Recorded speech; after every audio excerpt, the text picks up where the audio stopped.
Hello and welcome. Today we've got Rob Cunningham, and today we are going to be discussing the financial system, Ripple XRP, the central banks, and how we're moving into a decentralized freedom currency. Now, just before we begin, you can subscribe to my Instagram channel at nicholas.veniamin, where you can follow all my daily news reels. All my daily news reels. Rob, thank you so much for joining me. How are you, and what have you been up to, sir? Well, Nick, it is a pleasure to been a longtime admirer. I've watched you for many years. My wife and I both have. Uh, we were, I was blessed to be introduced to you through our mutual friendship with Dr. Jan Halper Hayes, and very, very honored to be on your program. Thank you for having me. Well, thank you very much. It's an honor to have you, and thanks to Dr. Jen Halper who made the connection to us. So you're saying that you were on the board for Ripple XRP, is that correct? If I remember rightly. No, no, no, no, no, no. I'm on the board. I'm on an advisory board for Link2. Link2 is one of the big promoters of Ripple. I am a Ripple fan, a Ripple researcher, a Ripple equity investor, an XRP owner. I'm a financial system analyst, if you will. Um, to give you a little bit of my background, Nicholas, very quickly, management information systems degree in college. I was an Air Force instructor pilot for 7 years, flew in Desert Storm. I was a commercial airline pilot for 2 years until the industry had a little bit of a downturn and a furlough. I went to Merrill Lynch and did investment banking with Merrill Lynch and Smith Barney for about 8 years. Been in the mortgage lending industry for five or six, and then for 20 plus years owned a research leadership development strategy company.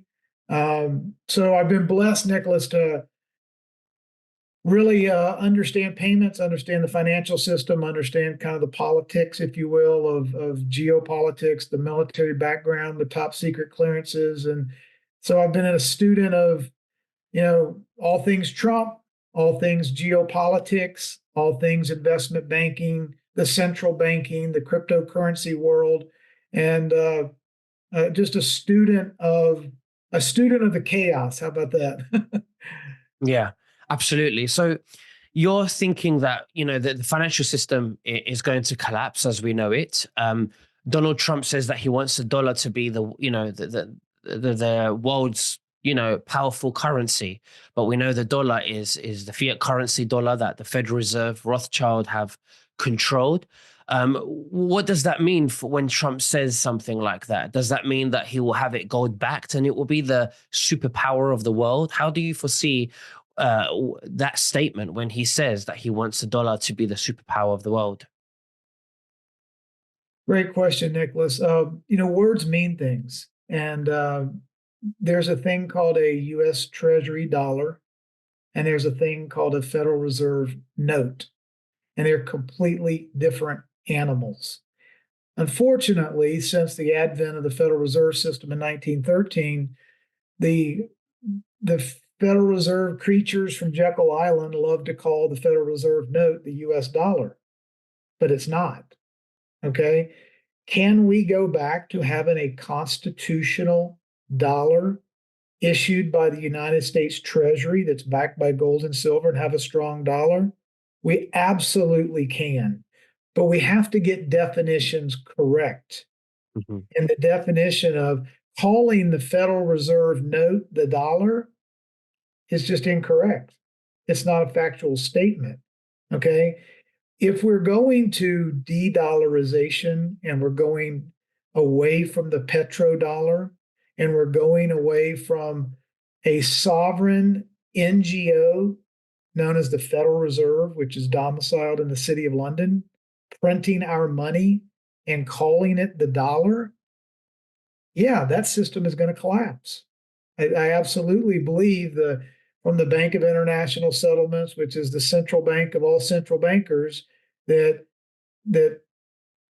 produce rules from on high for all nations to abide by, and every nation has been forced, if you will, to reverse engineer their monetary systems and financial systems and trading systems and value systems around a non-governmental organization, which has no accountability to anyone, that system is unwinding. Hmm. That system is insolvent.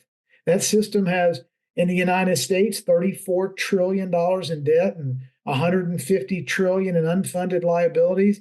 Mathematically, it's literally impossible to pay off a debt that was never intended to be paid off in the first place.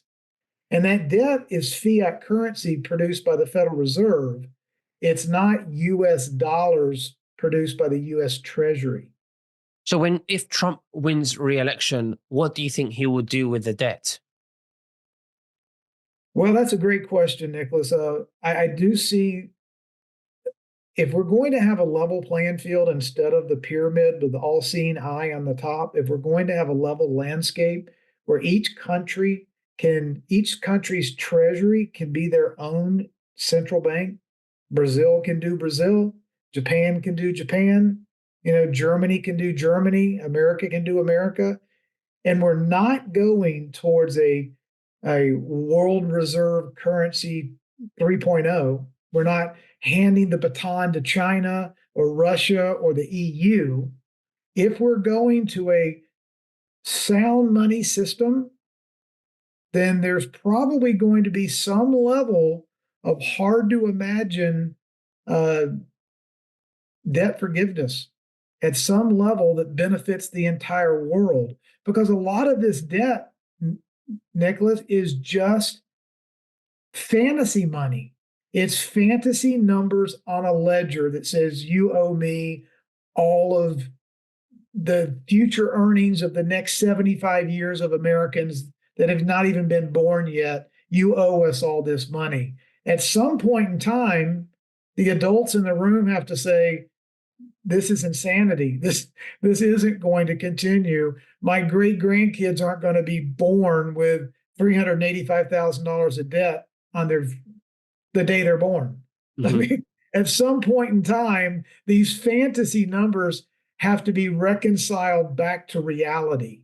So, if all nations benefit from some sort of debt forgiveness and a value revaluation of gold and silver and a reconstitution of central banking, where it's central bankers known as treasuries instead of central bankers known as non-governmental organizations, unaccountable to one single voter. I mean, think about this. If we go back in history, remember we had the Tea Party, we fought for independence, we fought against England to get our own country. We didn't like taxation without representation. Hmm. What is an NGO? Can we hire the people in an NGO? Can we audit the Federal Reserve? Can we change the policies of the Federal Reserve or the BIS? Can we have 800 elections to change anything about the Bank of International Settlements or the Federal Reserve? We have zero ability to control our life, our destiny, our freedoms, our prosperity if we have an NGO that lords over us and we have no representation as to how we're being lorded over. So our government was hijacked, if you will, through the Federal Reserve System. It disconnected or cut the umbilical cord between we, the people, and those that run our monetary system. If they want to put us in slavery and taxation and debt and control, they can, and we have nothing to say about it. Hmm. That system is coming to an end. Absolutely. Well, very interesting. And if we were to have, so of course, one of the things that we've heard is debt forgiveness, and some people would think, well, why? And the reason why I think that would happen is because the banks have been ran illegally. Their activities are illegal. They're fraudulent, and like you said, it's fantasy money, and they print too much money. Everything's just run illegally. These people think they're above the law. And if we had good guys like Trump and the military, who we believe are doing great for the country and great for the world, I believe that this should be called out. And, by law, the contracts that have loans with these fantasy money, if you like, which is fraud, should be then null and void. It doesn't count. It's not payable. It's like with any crime that happens. If there's fraud in a contract, it's null and void.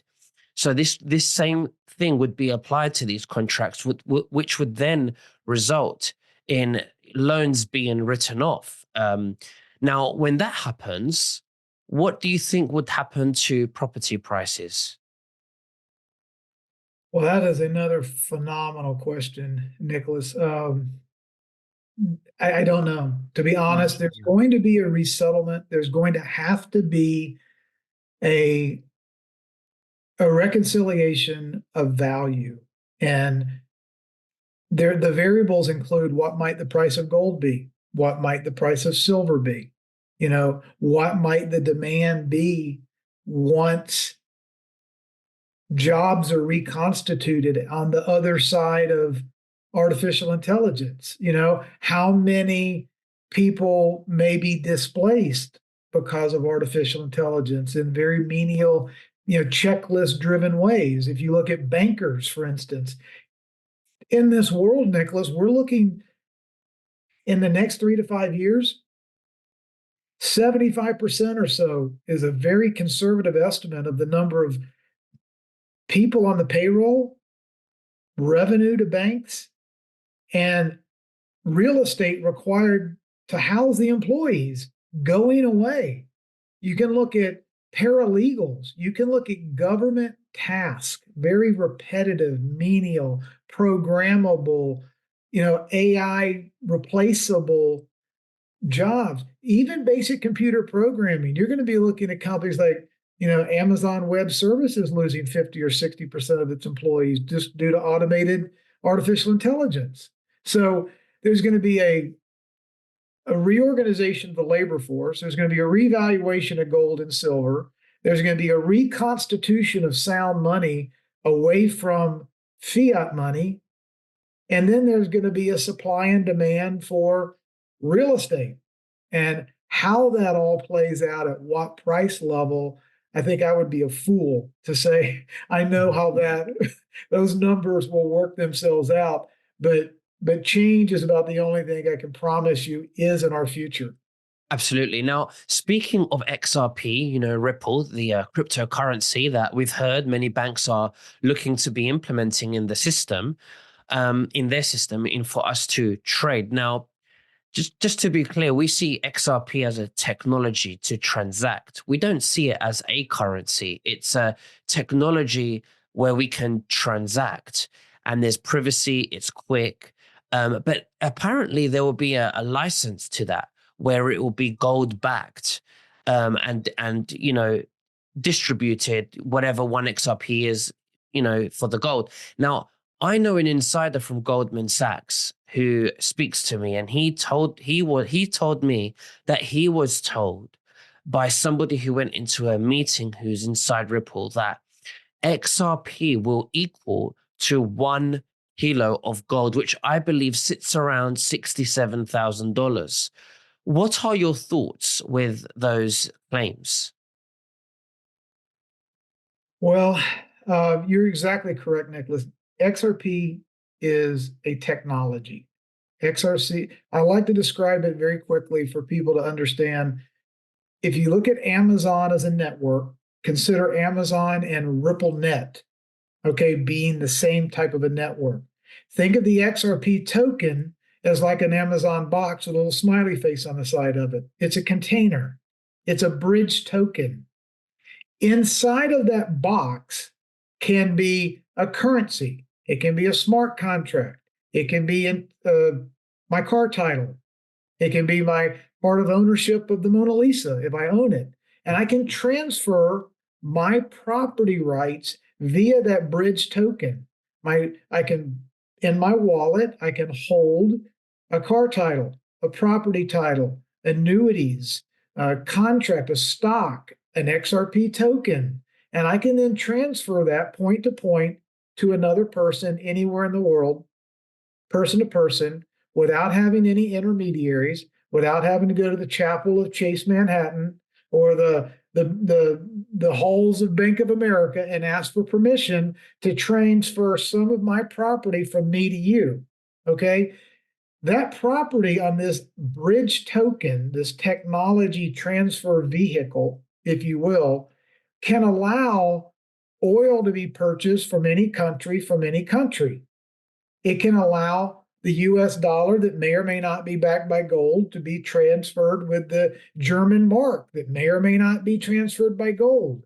The currency standards, the ISO standards that regulate currency will determine if the American government wants to trade our 20s for the German 20s. If the BRICS nations decide they don't want to do business with greenbacks in the United States because we're an insolvent nation and they're not going to accept our junk currency for their oil or their Toyotas or their semiconductors, they won't sell it to us. They'll say, we'll only take gold, or we'll take our currency, or we'll take XRP.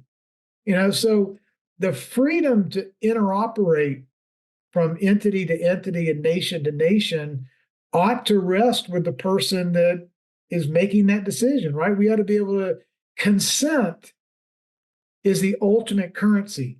I can consent to do business with you, Nicholas, and you can offer to pay me in any form of value. And if I agree to it, I can accept it. If I don't take American Express, I can tell you, sorry, Nicholas, you can't pay for your meal with American Express. The fees are too high. Or I don't like that currency. So the freedom to interoperate is what the XRP token empowers the world over. It allows an exchange of value, any type.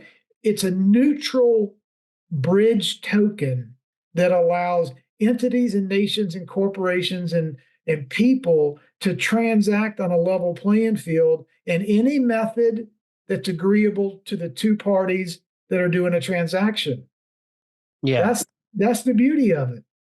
Absolutely. And how does it cut out the banks? Now, we know the banks have been talking of implementing XRP, but we also maybe believe that, it's going to be a transition. The good guys are getting rid of the bad guys. They're still using the banking system so people don't get too unfamiliar with what's going on. So there's no chaos. But do you see it being a transition as to where the banks won't be, too involved in our personal finances, and that we own the wallet and we're not just the depositor of the accounts that the bank owns?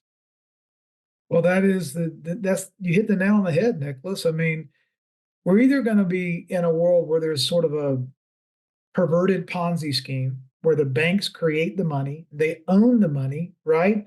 The What we call money today, Nicholas, is a debt instrument. It's an IOU.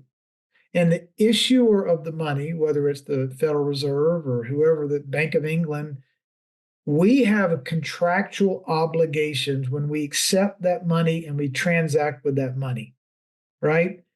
The banks do not issue XRP. The banks do not issue gold. The banks do not issue, property that I may own. They do not own me. They can't issue my time and labor. So if we get to a point where the banks no longer have say over whether I give you XRP or not because they didn't issue it, they don't own the XRP. They can't control what I can and can't do. All their rules and regulations don't apply as to whether you and I decide to transact on a currency that they didn't create. They don't own. They own the dollar. They can do a bail-in on the dollar tomorrow per Dodd-Frank. After the great financial crisis in 2008 and 9, they all had a big swap meet and they put their arms around each other. They go, who's going to make it? Who's not? Merrill, you buy Bank of America, you buy Merrill. Bear Stearns, you're out. Lehman Brothers, you're gone. I mean, it's just one big boys club. But after that, they created this thing called Dodd-Frank so that they could bail in our money if the banks get in trouble. And they can say, sorry, you obviously didn't read the contract. That's our money. We need it. Our creditors are coming to us and we have to pay them our assets. And what you thought was your money, Nicholas, is actually Chase Manhattan's money, and we're giving it to our creditor. Sorry, you're out of luck. Hmm. Yeah. Well, that Dodd-Frank doesn't apply to XRP. Dodd-Frank doesn't apply to Algo or HBAR or XLM or gold. Dodd-Frank only applies to these notes created by these fiat banking entities, which we've all been using to transact our lives with. If we as people walk outside of the banking system and start transacting with different assets, Nicholas, think of it as the old Tombstone movies we saw where the cowboys rode into town and the village was empty and haste tumbleweeds were just blowing down the middle of the road, right? There was nobody there anymore. If Americans go from 5% to 10% to 50% transacting in systems not bank owned and not bank controlled and not bank seizable, what happens to the banks? What happens to the banks as they've constructed their pyramid scheme? Well, they That collapse. that's the war, Hmm. Nicholas. That is the war over control. It's who owns the money. And again, money is just a trust system. Both parties have to trust that it's a unit of account, right? And it's a valid, honest measure of a value and a unit of account. And that system shouldn't be perverted, inflated, debased, bailed in, warped. All the things, all the funny games, the QE2 and QE3 and monetary easing and debts and finances and interest rates going from 0 to 7% to 3%, all the market manipulations that take place through the creators of the currency can only happen if you have a top-down system. Hmm. Absolutely. But those perversions can't take place in a bottom-up system. So, do you think gold will increase in value, or do you think it's reached its all-time high? And why would it increase if it did? It's a great question. I believe that it is the ultimate universal recognizable store of value or unit of value. It's been around for thousands and thousands of years. It's recognizable in India or China or Russia or Brazil or Hong Kong, anywhere you want to go. If a unit of account or unit of value is linked with a hard ratio to gold, it makes it exceptionally difficult to manipulate and pervert units of value when everybody knows what the value of gold is. Hmm. So you can talk about, Donald Trump's spoken for 40 years about, leveling the playing field and getting rid of these perverted market manipulations and these foreign exchange rates and the games that are played with manipulating currencies between nations and inflating and deflating the value of the Chinese dollar, the American dollar. So it's impossible for Americans to manufacture on a level playing field and offer products to compete with slave labor wages in China.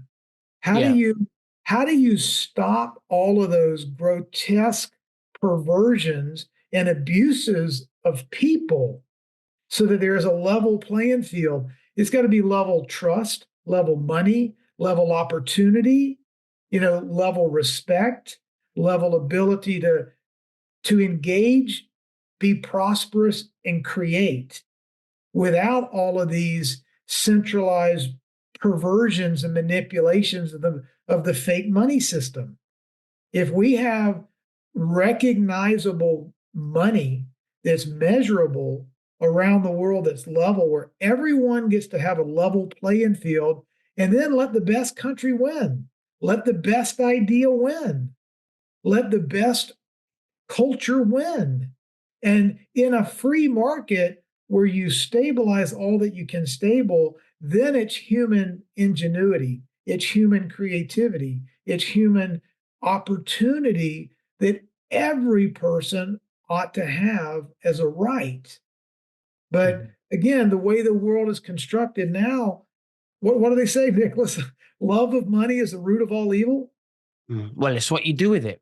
It's what you do Well, with it, what? but the men on top, they have other agendas where they Right. play with children, they worship the dark side, so there's a lot more to it. But you can do such good things with money. But money is a technology that's used because there shouldn't be money. There should be abundance for all. And we should all be doing what we love doing, contributing, giving back to the communities and being kind to one another. That the way God intended it, you know?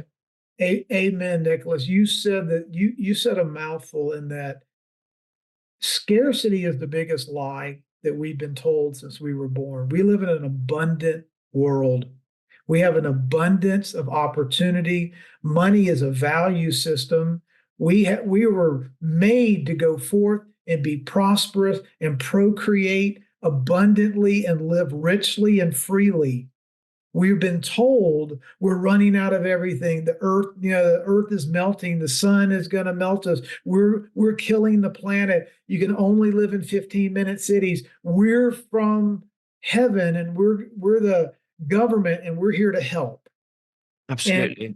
they're not. It's a lie. They're here to control and manipulate. They're here to maintain ownership and control over 99% of the world, where the 1% fight over the scraps. And if that's not the biggest lie ever told, I don't know what is.